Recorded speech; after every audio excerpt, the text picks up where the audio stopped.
With the sagas involving Alexander Isak and Johan Visa, do you think that the club should have more power than the player themselves? Because both had refused to play for their respective clubs. And if so, what would you put into place to prevent the player involved to have so much power over the club himself? It's not ideal, this, is it? And I don't think anybody has really liked the way that players have, or a small minority of players have been handling themselves this transfer window. It feels like it's all of a sudden got like this. We normally have the odd player, where there's an issue with a player wanting to leave a club or wanting to go somewhere else or whatever it is, contract running down. Every player's situation is unique. Should the club have more power than the player themselves? Well, yes.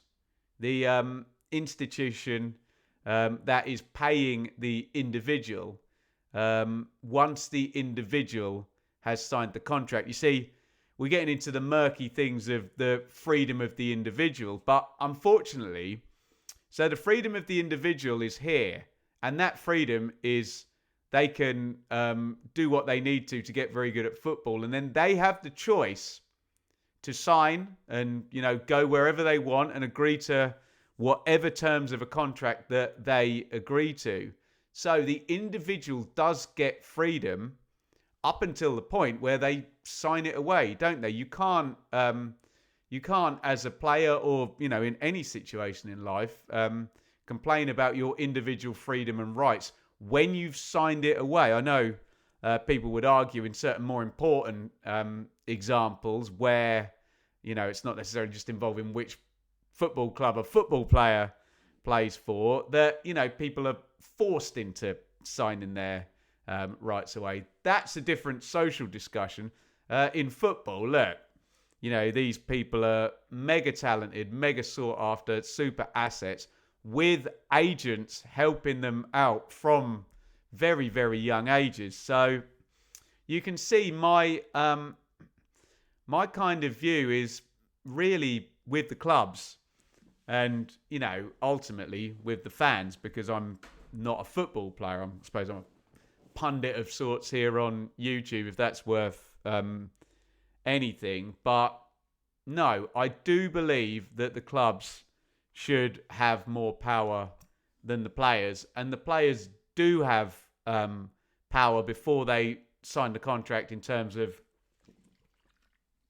whatever negotiation leverage they've managed to get them. If you're a great player, you'll get a better contract. If you've worked yourself into a good leveraging position, then you can utilize that. If you're not the greatest player in the world or not in the greatest position leverage wise, maybe the club will get you on a good contract. That's just business, isn't it? Capitalism, that's another longer and further windy discussion. If so, what would you put in place to prevent the player involved to have so much power? Well, the difficulty is that the clubs don't seem to have a great deal of protection. You've got the PFA, who will immediately, go to the side of the player. And the argument they'll always make is that if a player is not required by a club, they'll kick them to the curb, fairly quickly, won't they? And we do get rather childish things done, don't we? You can go and train with the reserves. You don't, you have to cross over and you don't even get to see the first team or whatever, and you're kind of ostracized in that regard. So I get that people will run the argument the other way around.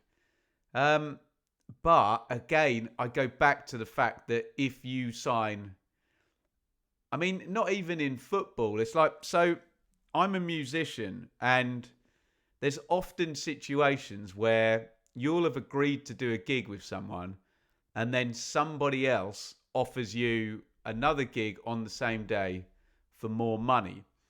And the general accepted rule of thumb for most people is that whoever booked you first, they've got you.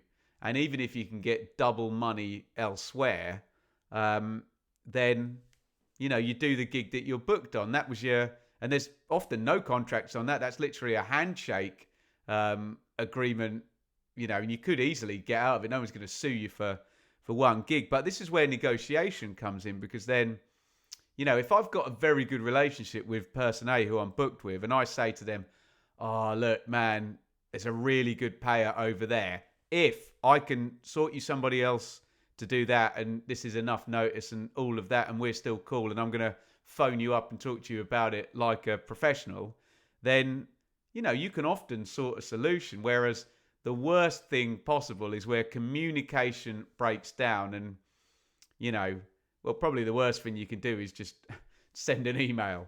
I'm not doing your show anymore. I'm doing the other one. Sort it out. That's your problem now.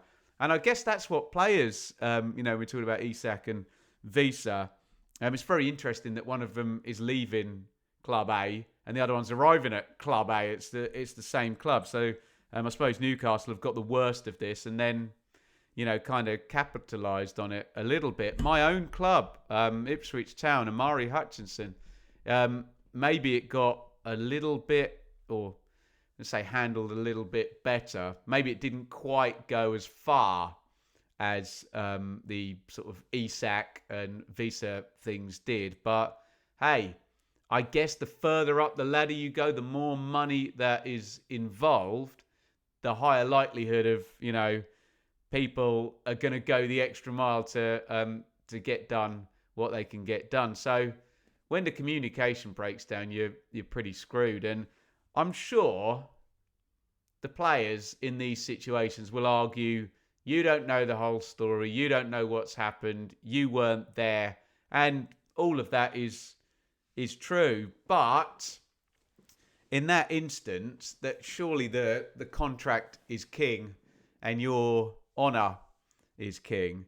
And of course, I'm addressing all of this in a perfect world. If everybody behaved impeccably, this is what would happen. But we don't live in a perfect world. Far from it, do we? I'm still trying to get my head around what you could actually do to prevent this happening. Whether,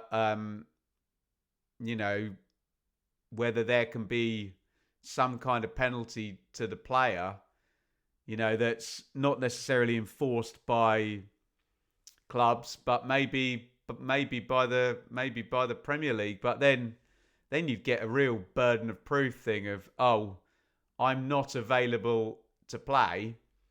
I'm injured, and then it get really murky. Well, prove that you're not injured, or prove that you're not mentally right, or whatever the reason's been given. So it's so murky, and the whole thing is based on both parties essentially doing the right thing and coming to the table, and you're just a bit screwed if one or other party does not do that. So the long and the short answer of it is I wish it was different, but we're dealing with humans, we're dealing with ambition, we're dealing with imperfect things. People aren't perfect, football clubs aren't perfect, every situation is unique, and this will happen. And I'm sure if we had really draconian contracts that said, you cannot do this, that and the other, and if you do, you're then, they can invoke, I don't know, could like a club invoke that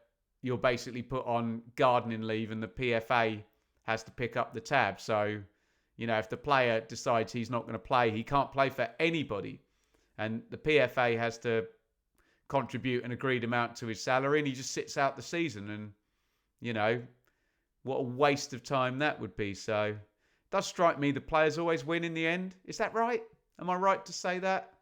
Players always get what they want in the end. It's weird because you say there's no game without the players, and then people say there's no game without the fans. And then people say, well, there's no club to play for without the clubs. But let's be honest, it needs everything working together, which is why you get this situation, because nobody has the ultimate power. It's just who's prepared to go the furthest in the game of kind of brinksmanship, isn't it? It's an interesting topic. And I suppose the fact that I've talked about it for a little while and you can't really get to a solution other than can people just behave themselves in an honourable way means that it's going to happen again in the future? Let me know your thoughts in the comments on that particular topic.